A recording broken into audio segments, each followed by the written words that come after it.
අයිබෝවන් විශේෂයෙන්ම වර්තමානයේ පවතින කොරෝනා අර්බුදය හමුවේ අපේ ශිෂ්‍යයෝ යම්කිසි අර්බුදයකට ලක්වෙච්ච අවස්ථාවක් විශේෂයෙන්ම උසස් පෙළ දරුවෝ විභාගය කල්යන බවට ආරංචි නැහැ. ඒ තුළ ඔවුන් සමස්ත විෂය නිර්දේශය ආවරණය කර ගැනීම අර්බුදයකින් පෙළෙනවා. මම යුතුයකමක් ලෙස කල්පනා කරා 2020 උසස් පෙළ දරුවෝ විශේෂයෙන්ම ඉලක්ක කරගෙන ඒ වගේම 2021 සහ මෙවර සාමාන්‍ය පෙළ සමත් වූ 2022 දරුවන්ටත් අනිවාර්ය පාඩම් කිහිපයක් අපේ තාක්ෂණය හරහා මගේ දයාබර ගෝලයන්ටත් ඒ වගේම සමස්ත දිවයිනේම දරුවන්ගේ යහපත උදෙසත් එකතු කරන්න. ඉතින් අපි අද කතා කරන්න උත්සාහ ගන්නේ දේශපාලන විද්‍යාවේ 13 වසර තුන්වෙනි වාරයට නියමිත අපිට ගොඩක් දුරට පාසල් සහ උපකාරක පන්තිවල මගහැරුණේ 13 වසරේ අන්තිම වාරේ නියමිත 13 වන ව්‍යවස්ථා සංශෝධනය. 78 ව්‍යවස්ථාව ගත්තොත් 78 ව්‍යවස්ථාව ජාත්‍යන්තර විචාරකයෝ හඳුන්වන්නේ වාර සංගරාවක් විදියට. ඊට හේතුව ව්‍යවස්ථාවක් බොහෝ විට නිරන්තරයෙන්ම වෙනස් වෙන්නේ නැහැ. නමුත් අපේ 78 ව්‍යවස්ථාව වාර සංගරාවක් වගේ නිරන්තරයෙන්ම වෙනස් වෙලා තියෙනවා. ඒ කොයිතරම්ද කිව්වොත් මේ වෙනකොට සංශෝධන 19ක් සිදු වෙලා තියෙනවා මේ 78 ව්‍යවස්ථාව තුළ. ඉතින් 78 ව්‍යවස්ථාවේ සංශෝධන 19න් විශේෂයෙන්ම උසස් පෙළ දරුවන්ට වැදගත් වන සංශෝධන කිහිපයක් තියෙනවා. එකක් තමයි 13 වන සංශෝධනය, ඒ වගේම 18 වන සංශෝධනය, 19 වන සංශෝධනය සහ ඊට పూర్වව 17 වෙනි සංශෝධනය. 13, 17, 18 සහ 19 නිශ්චිතවම විෂය නිර්දේශය තුල තිබෙන ව්‍යවස්ථා සංශෝධන. ඉතින් 13 වන ව්‍යවස්ථා සංශෝධනය ගත්තොත් එය සුවිශේෂ වන්නේ ලංකාවට පළාත් සභා කියන නව අංගය හඳුන්වා දීම නිසා. 13 වන සංශෝධනය සුවිශේෂ වෙන්නේ ශ්‍රී ලංකාවට පළාත් සභා ක්‍රමය හඳුන්වලා දෙන්නේ මෙම 13 වන ව්‍යවස්ථා සංශෝධනයේ. ඉතින් පළාත් සභා ක්‍රමය හඳුන්වලා දෙන්න ප්‍රධාන හේතුව වෙන්නේ ලංකාවේ උතුරු නැගෙනහිර වාර්ගික අර්බුදය. විශේෂයෙන්ම 1970 දශකයේ ආරම්භ වෙලා 80 දශකයේ බරපතල අර්බුදකාරී තත්වයක් කරා ගමන් කරපු යුද්ධය, විශේෂයෙන්ම ද්‍රවිඩ ජනතාව වෙනම රාජ්‍යයක් උදෙසා උත්සාහ ගන්නවා ආයුධ සන්නද්ධ වෙන්න. ඔවුන් ඇත්තටම කොටි සංවිධානයේ හරහා ආයුධ සන්නද්ධ වෙනවා. ඉතින් අවස්ථාවේදී ශ්‍රී ලංකා රාජ්‍යයේ වකට ජේ.ආර්. ජයවර්ධන ආණ්ඩුව උත්සාහ ගත්තේ මේ ප්‍රශ්නේ ආරම්භයේදී යුද්ධයෙන් විසඳන්න. 87 වඩමාරච්චි කියලා දැවැන්ත මෙහෙයුමක් කළා 1987 දී. ඒක ඊටාම ජයග්‍රාහී මට්ටමකින් ගමන් කළා. විශේෂයෙන්ම යුද්ධය අවසන් අධියර දක්වාම ගමන් කළා. අපිට ඉතුරුන එක ගම්මානයක් විතරයි අල්ලන්න. ඒ ප්‍රභාකරන් ඉපදිච්ච වැල්විටිතුරේ කියන ගම්මානේ හැර සියලුම උතුරු නැගෙනහිර ප්‍රදේශ හමුදා අතටපත් වුණා ඒ වඩමාරච්චි මෙහෙයුමේදී.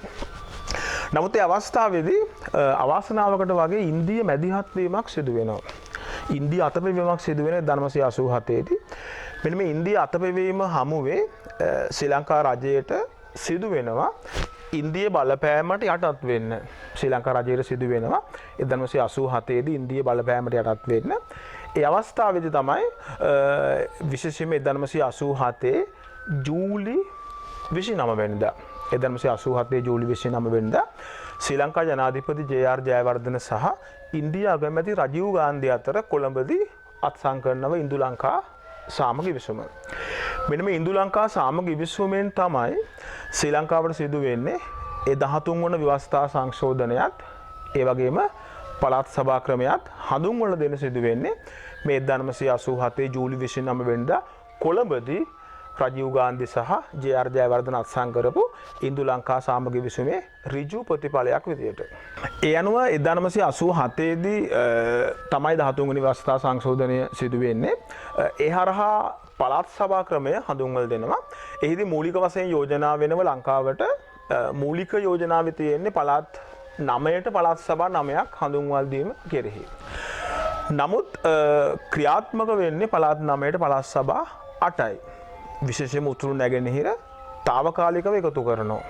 උතුරු නැගෙනහිර తాවකාලිකව එකතු කරලා එක් පළාත් සභාවක් ලෙසත් අවශේෂ පළාත් සභා 7 වෙන වෙනම පළාත් සභා ලෙස තමයි ක්‍රියාත්මක වෙන්නේ. ඉතින් ඒ අවස්ථාවේදී උතුරු නැගෙනහිර එකතු කරනවා తాවකාලිකව පස්සේ ජනමත විචාරණයක් පවත්වලා වෙන් කරන්න කියලා. නමුත් ඒ ජනමත විචාරණය මේ දක්වා පවත්වලා නැහැ. නමුත් පසු භාගයේ ශ්‍රේෂ්ඨාධිකරණ තීන්දුවක් මගින් උතුරු නැගෙනහිර වෙන් කළා. ඒ නිසා පසුව පළාත් 9ට පළාත් සභා 9ක් ලංකාවේ බල සහිත වෙනවා. ඒ අනුව මේ පළාත් සභා සම්බන්ධයෙන් ගත්තොත් අපේ දරුවෝ දැනගන්න ඕන බොහෝ විට විභාගයේදී එනවා පළාත් 9 උදෙසා ආරම්භයේ සිටම පළාත් සභා 9ක් ක්‍රියාත්මක විය කියලා. නමුත් ඒක වැරදි. ආරම්භයේදී පළාත් 9ට තිබුණේ පළාත් සභා 8යි. පසුව ජනමත විචාරණයක් තුළින් තමයි උතුරු නැගෙනහිර වෙන් කරන්නේ.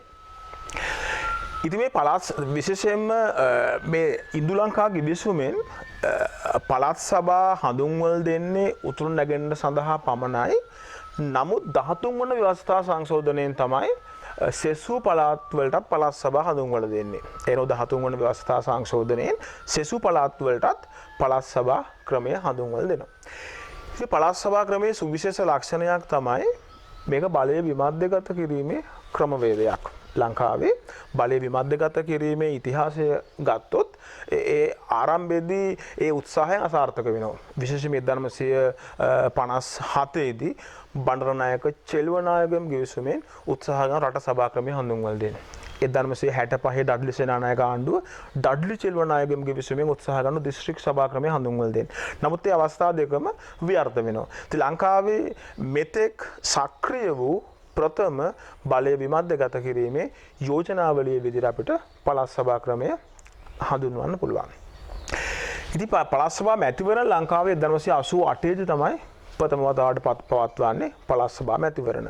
ඉතින් ඇත්තටම පළාත් සභා ක්‍රමය හඳුන්වලා දෙන උතුරු නැගෙනහිර ප්‍රශ්නයට විසඳුමක් විදියට. නමුත් මේකේ විස්මිත කාරණේ තමයි උතුරු නැගෙනහිර ප්‍රශ්නයේ කේන්ද්‍රීය සාධකයේ වූ කොටි සංවිධානය මේ පළාත් සභා පිළිගන්නේ නැහැ.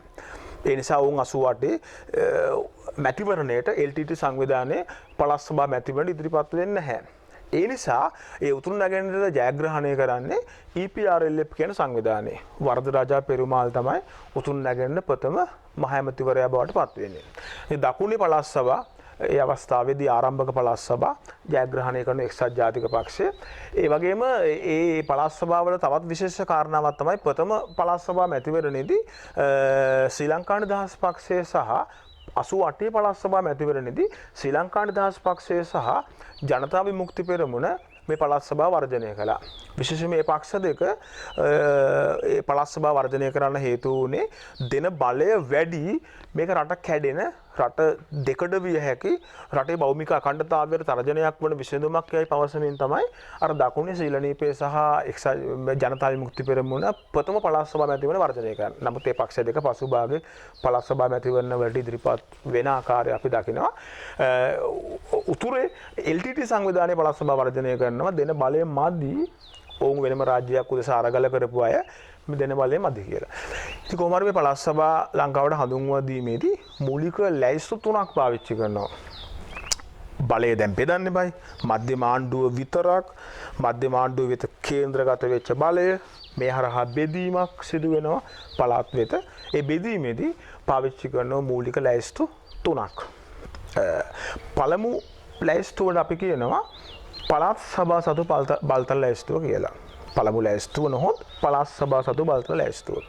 ඒකට අයිති විශේෂයෙන් පොලිසිය හා මහජන සාමය, ඉඩම් සහ ඉඩම් සංවර්ධනය, පොලිසිය හා මහජන සාමය, ඉඩම් සහ ඉඩම් සංවර්ධනය, පළාත් පාලනය, ඒ වගේම ජාතික නොවන පාසල්, ජාතික නොවන රෝහල්, A සහ B ශ්‍රේණිය නොවන මහා මාර්ග, ප්‍රාදේශීය බන්ධනාගාර. ඉතින් මේ වගේ දේවල් ප්‍රාදේශීය වශයෙන් තොටුපොළවල්, ජාතික නොවන නාවික තොටුපොළවල්, ජාතික නොවන ගුවන් තොටුපොළවල් වගේ ඒවා පළාත් සභාවන් සතු කරනවා. ඒ තමයි ප්‍රථම ලැයිස්තුව. නමුත් ඒකෙදි කියන්න ඕන දෙයක් තියෙනවා මේ දක්වාම ඒ ප්‍රථම ලැයිස්තුව ඒ කියන්නේ පළාත් සභා සතු විෂයන් ප්‍රධාන දෙකක් වන පොලිසිය සහ ඉඩම් බලතල පළාත් සභා සතු කරලා නැහැ. ඒව මධ්‍යම රජය තමන් ගාවම තියාගෙන ඉන්නවා. ඒ අනුව පළාත් සභාව වෙත බලතල බෙදා හැරීමේදී 13 වන සංශෝධනයට අනුව පොලිසිය සහ ඉඩම් කියන විෂයන් පළාත් සභා සතු විය යුතු වුවත් එහි යම්කිසි අවදානමක් ඇති නිසා සමහරට අන්තගාමී පිරිසක් වෙත ඒ බලය ලැබීමෙන් සිදුවිය හැකි තරජන නිසා වෙන්න පුළුවන්. පොලිස් බලය සහ ඉඩම් බලය මධ්‍යම රජයේ පළාත් සභාව සතු කරලා නැහැ. ඒක සුවිශේෂ කාරණාවක්. ඒතර මධ්‍යම ආණ්ඩුව සතු විෂයන් තවත් නමකින් හඳුන්වනවා දෙවන ලැයිස්තුව කියලා නැත්නම් සංවෘත ලැයිස්තුව කියලා. සංවෘත ලැයිස්තුව දෙවෙනි ලැයිස්තුව මධ්‍යම ආණ්ඩු ලැයිස්තුව.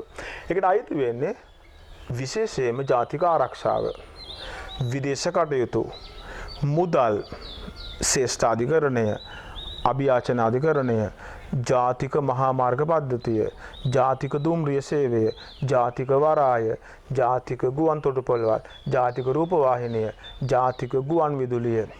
ඒ වගේම අනේ වගේ විශේෂයෙන්ම ප්‍රධාන ප්‍රමුඛ වැදගත් තීරණාත්මක අංශ තමයි ඒ සංවෘත ලැයිස්තුව නොහොත් මධ්‍යම ආණ්ඩුවේ බලතල ලැයිස්තුව තුල අන්තර්ගත වෙන්නේ. ඒ වගේම තුන්වෙනි ලැයිස්තුව අපි කියනවා සමගාමී ලැයිස්තුව කියලා. සමගාමී කියලා කියන්නේ දෙගොල්ලන්ටම අයිති විෂයන්. සමගාමී කියලා කියන්නේ දෙපාර්ශවයටම අයිති විෂයන්. ඉතින් සමගාමී ලැයිස්තුවට අයිති විෂයන් තමයි දීවර කර්මාන්තය, සංචාරක ව්‍යාපාරය, මිල පාලනය, ප්‍රකාශන, පුරාවිද්‍යා ස්මාරක, සංස්කෘතික දේපල ආරක්ෂා කිරීම. මෙන්න මේ වගේ ඒවා අයිති වෙනවා සමගාමී ලැයිස්තුවට. ඒ කියන්නේ මධ්‍යම රජයටත් පළාත් සභාවන්ටත් නීති පනවන්න පුළුවන්.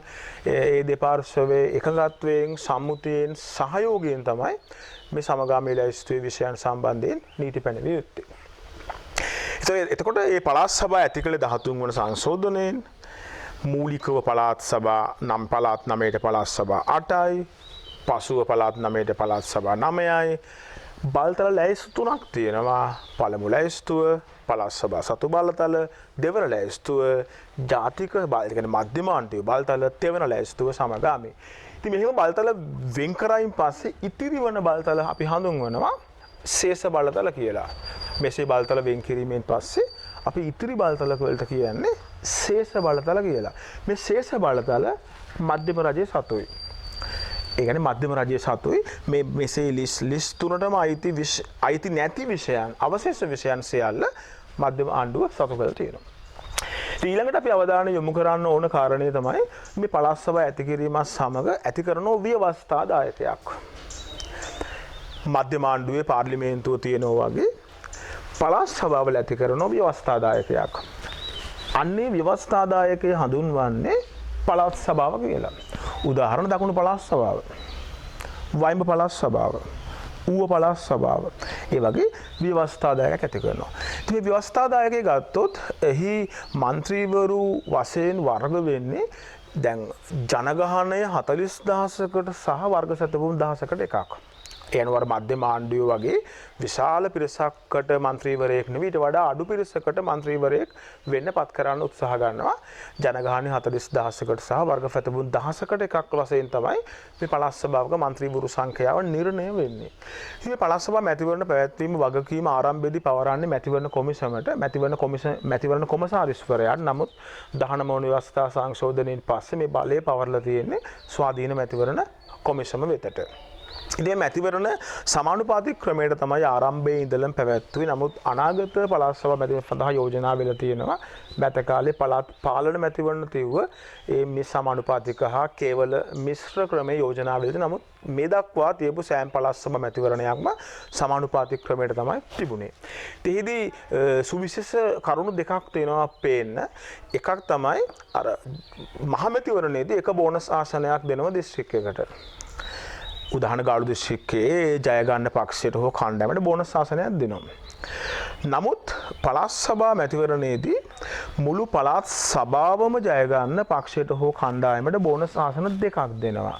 දිස්ත්‍රික් වශයෙන් එක බෝනස් ආසන ලබා දීමක් වෙන්නේ නැහැ.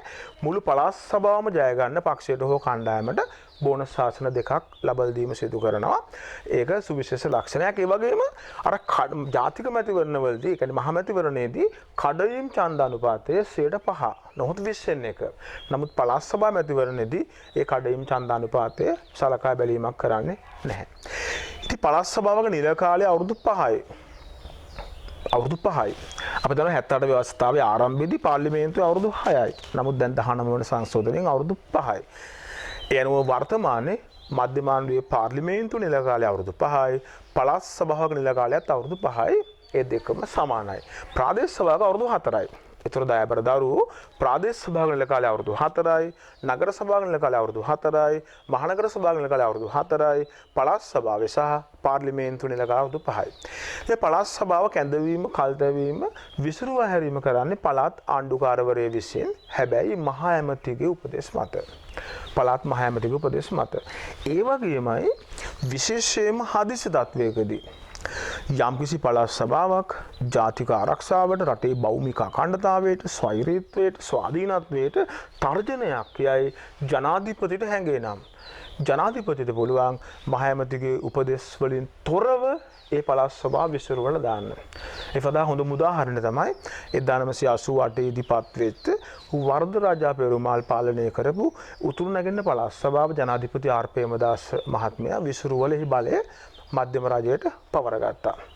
ඒ අනුව පළාත් සභාවක් සාමාන්‍ය තත්ත්වයේ තුල කැඳවන්නේ, කල්තබන්නේ, විසිරුවන්නේ මහ ඇමතිගේ උපදෙස් මත ආණ්ඩුකාරවරයෙ වුණත් යම්කිසි පළාත් සභාවක් යම්කිසි ආකාරයක රටේ ස්වෛරීත්වයට, ස්වාධීනත්වයට තර්ජනයක් නම් ජනාධිපතිට පුළුවන් ඒ බලය විසිරුවල ඒ බලය පවර ගන්න ජනාධිපතිට හෝ ආණ්ඩුකරුට හෝ වෙන යම් බලාධිකාරියක් වෙත පැවරීමේ හැකියාව තියෙනවා. තවත් කාරණාවක් තමයි මේ පළාත් සභාවකට නීති පනවන්න බෑ.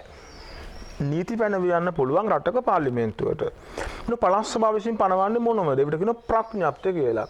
පළාත් සභාවකට පුළුවන් ප්‍රඥප්ති හදන්න. එහිදී දකුණු පළාත් සභාවට බෑ රට උදෙසා ප්‍රඥප්ති හදන්න. දකුණු පළාත් සභාවට පුළුවන් දකුණු පළාත් උදෙසා විතරක් ප්‍රඥප්ති හදන්න පුළුවන්. ඒ කුමන කරුණද?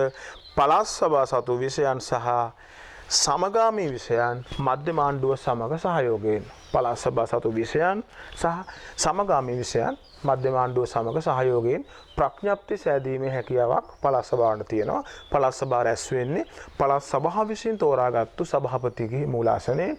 එහි සම්මත වන පනතක් නීතියක් වෙන්න, ප්‍රඥප්තියක් වෙන්න ආණ්ඩුකාරවරයා අත්සන් කරන්න ඕන. ඒ ප්‍රඥප්තිවල වළංගුභාවය පරීක්ෂා කරන්නේ පළාත් ආණ්ඩුකාරවරයා විසින්. ඒ වගේම පළාත් සභාවක විධායකයක් තියෙනවා. ඒ විධායකය කොටස් දෙකයි. එකක් නාමික විධායකය, අනිත් එක සත්ත්ව විධායකය. පළාත් සභාවක නාමික විධායකයට අපි කියනවා පළාත් ආණ්ඩුකාරවරයා කියලා. ඒ පළාත් ආණ්ඩුකාරවරයා පත් කරන්නේ මධ්‍යම රජයේ ජනාධිපති විසින්. එහිදී ජනාධිපති පළාත් මහ ඇමතිගේ අදහස් විමසන්න කිසිසේත් බැඳිලා නැහැ. ජනාධිපතිගේ තනි තීරණයක් තමයි පළාත් ආණ්ඩුකාරවරයා පත් කිරීම. මහ ඇමතිගේ උපදෙස් මත නොවේ ආණ්ඩුකාරවරයා පත් කරන ජනාධිපති. රුචි නම් මහ ඇමතිගෙන් අහන්න පුළුවන්. නමුත් එහෙම අහලා පත් කරන බවක් බොහෝ විට පේන්නේ නැහැ. ආණ්ඩුකාරවරයා පත් කරන ජනාධිපති විසින් සාමාන්‍යයෙන් ආණ්ඩුකරු නිල කාලය අවුරුදු 5ක් වුණාට ඕනම වෙලාවක ආණ්ඩුකාරවරයා ඉවත් කළ අලුත් ආණ්ඩුකාරවරයෙක් පත් කරන්න ජනාධිපතිට පුළුවන්. විශේෂයෙන්ම දකුණු පළාත් සභාව තුළ පසුගිය අවුරුද්ද තුළ ආණ්ඩුකාරවරු 4ක් පමණ කටයුතු කිරීමෙන් ඒක පැහැදිලිව පේනවා.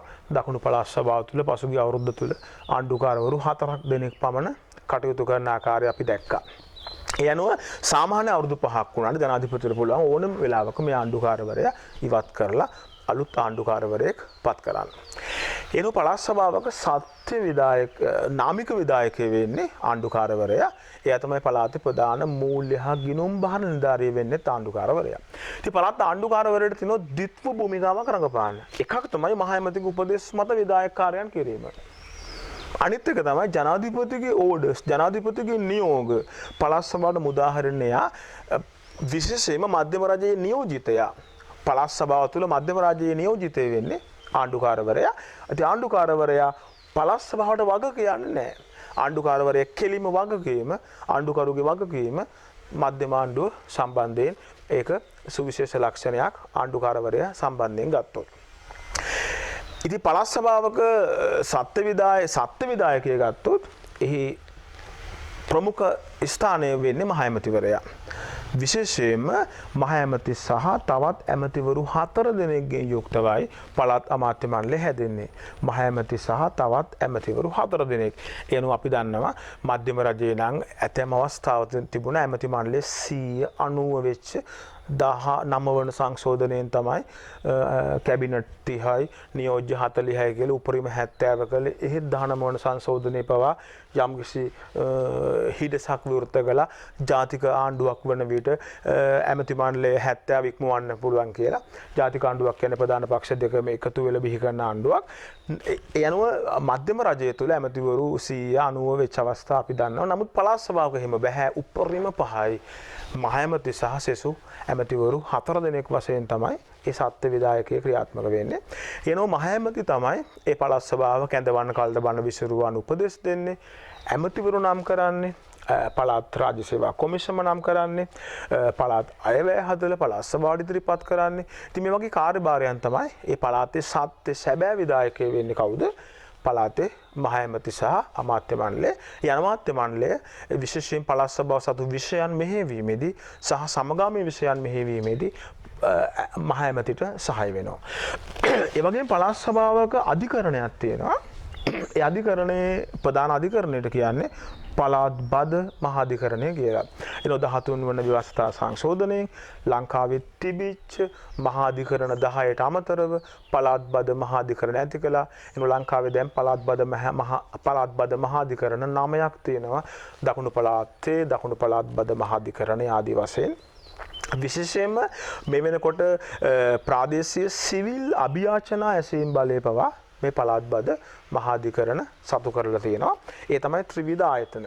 ඒ වගේම පළාත් රාජ්‍ය සේවයක් තියෙනවා. ඒකට කියනවා පළාත් රාජ්‍ය සේවා කොමිෂම කියලා. ඒකේ පළාත්පත් කරන්නේ පළාත් සභාවේ ආණ්ඩුකාරවරයෙකු විසින් මහ ඇමතිගේ උපදෙස් මත. එහි කාර්යභාරය වෙන්නේ පළාත් රාජ්‍ය සේවකයෝ පත් කිරීම, අස් කිරීම, මාරු කිරීම සහ විනයානුකූල පාලනය කියලා. ඒ වගේම පළාත් සභාවවල තවත් සුවිශේෂ ලක්ෂණයක් තමයි පළාත් සභාවන්ට මුදල් නිකුත් කරන්න බෑ. මුදල් බලය නැහැ පළාත් සභාවන්ට. එනෝ පළාත් සභාව යැපෙන්නේ මධ්‍යම ආණ්ඩුවෙන්. මධ්‍යම ආණ්ඩුවෙන් තමයි පළාත් සභාව යැපෙන්නේ. පළාත් සභාවන්ට ස්වාධීනව මුදල් ලිපීමේ හැකියාවක් නැහැ. මධ්‍යම රජය හරහා තමයි විශේෂයෙන් මධ්‍යම රජය හරහා ආණ්ඩුකරු හරහා තමයි මේ මුදල් ප්‍රතිපාදන සිදු වෙන්නේ. ඒ බැර වෙනවා පළාත් මුදල් කොමිසම වෙත. පළාත් මුදල් කොමිසම හරහා තමයි මේ පළාත් සභාවේ මූල්‍ය තත්ත්වය ක්‍රියාත්මක වෙන්නේ. ඉතින් පළාත් සභාව සම්බන්ධයෙන් ගත්තොත් මේකේ ඇත්තම වාසි අඩුයි. ඒ සඳහා හොඳම උදාහරණය තමයි මේ දිනවල ලංකාවේ පළාත් සභාව අක්‍රියයි. නමුත් රටට එයින් කිසිදු හානියක් වෙලා නැහැ මේ දවස්වල. දැන් මාස ගාණක් තිස්සේ පළාත් සභාව අක්‍රියයි, මුදල් විශාල වශයෙන් ඉතිරි. නමුත් රටට එහෙම දැනෙන හානියක් සිදු වූ බව නොපෙනීම පැහැදිලිව පේන නිසා පළාත් සභාව සම්බන්ධ ලොකුම විවේචනය තමයි මේක සුදු අලියෙක්.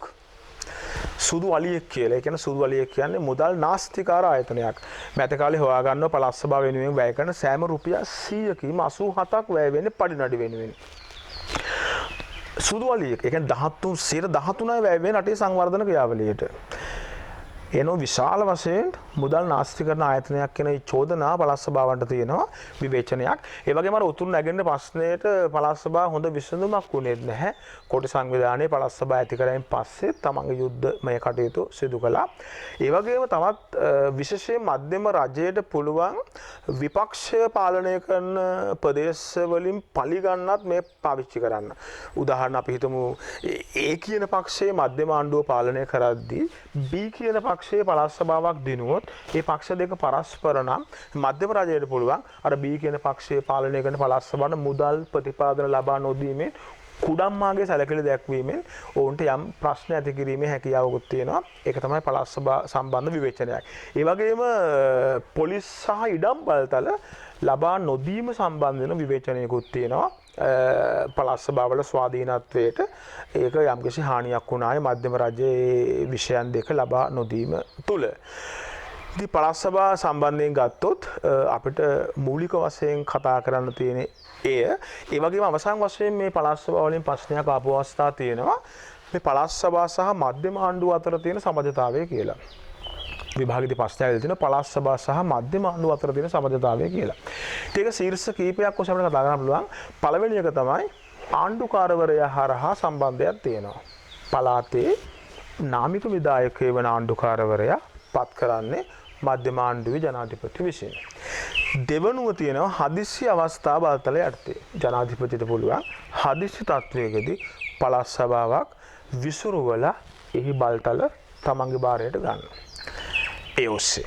ඒ වගේම ජාතික ආරක්ෂාව පළාත් සභාවක ජාතික ආරක්ෂාව අරමුදයකට ලක් වුණොත් මධ්‍යම රජයට පුළුවන් ඒ තමන්ගේ හමුදාව පාවිච්චි කරමින් ඒ පළාත් සභා භූමිය රැක ගන්න. ඒ වගේම මුදල් පළාත් සභාවට මුදල් නිකුත් කරන්න බෑ. මධ්‍යම රජයට තමයි පළාත් සභාවන්ට අවශ්‍ය මුදල් ලබා දෙන්නේ. ඒ වගේමයි පළාත් අධිකරණය හරහා අර පළාත් බද මහාධිකරණ දීපු තීන්දුවක් සම්බන්ධ ඇපීල් කරන්න අභියාචනා කරන්න පුළුවන් මධ්‍යම ආණ්ඩුවේ උසාවියකට. අභියාචනා අධිකරණයට සහ ශ්‍රේෂ්ඨාධිකරණයට. ඒ වගේමයි විශේෂයෙන්ම මාර්ගෝපදේශකත්වයේ හරහා සමජතාවක් තියෙනවා. ඉතින් පළාත් සභාවන්ට අවශ්‍ය මාර්ගෝපදේශ සේවා, දියුණු තාක්ෂණික ඥානය, යන්ත්‍රෝපකරණ මේවා සපයන්නේ මධ්‍යම රජයේ විසින්. ඉතින් ওই විදිහට තමයි මේ පළාත් සභාව පිළිබඳව අපිට විග්‍රහ කරගන්න වෙන්නේ. ඉතින් අපි බෑබර දරුවෝ අපි අද කතා කරේ ඔබගේ විභාගයට අත්‍යවශ්‍ය පාඩමක් වන 13 වන සංශෝධනය 13 වන ව්‍යවස්ථා සංශෝධනයේ හඳුන්වලා දීපු නවාංගයක් වන පළාත් සභා ක්‍රමය. අතර මේ පළාත් සභා ක්‍රමය හරහා ශ්‍රී ලංකාවේ ඒකීය රාජ්‍ය ක්‍රමය සංධීය ක්‍රමයක් කරා ගමන් කිරීම යම්කිසි ආකාරයකින් ආරම්භ වුණා. ඒකීය ක්‍රමයෙන් පිටපැනීම සනිටුහන් වුණා. ඒ නිසා නූතන දේශපාලන විද්‍යාඥයෝ ලංකාව හඳුන්වන්නේ වර්තමානයේ ඒකීය රාජ්‍යයක් ලෙස නෙවෙයි. ඒකීය ක්‍රමයෙන් පරිවර්තනය වන රාජ්‍යයක් ලෙස. ඒකීය ක්‍රමයක ලක්ෂණය තමයි බලය බෙදීමක් නැහැ. සංධීය ක්‍රමයක බලය බෙදලා. නමුත් පළාත් සභාව මේ අතරමැදි ලක්ෂයක් තමයි ප්‍රදර්ශනය කරන්නේ.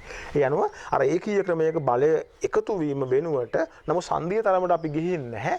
යම්කිසි මට්ටමකින් ඒකීය ක්‍රමයෙන් පිටවැනීමක් මේ පළාත් සභාව හරහා සනිටුවන්න වෙනවා. බොහොම ස්තුතියි ඔබට සුබ දිනක් උදා වේවා.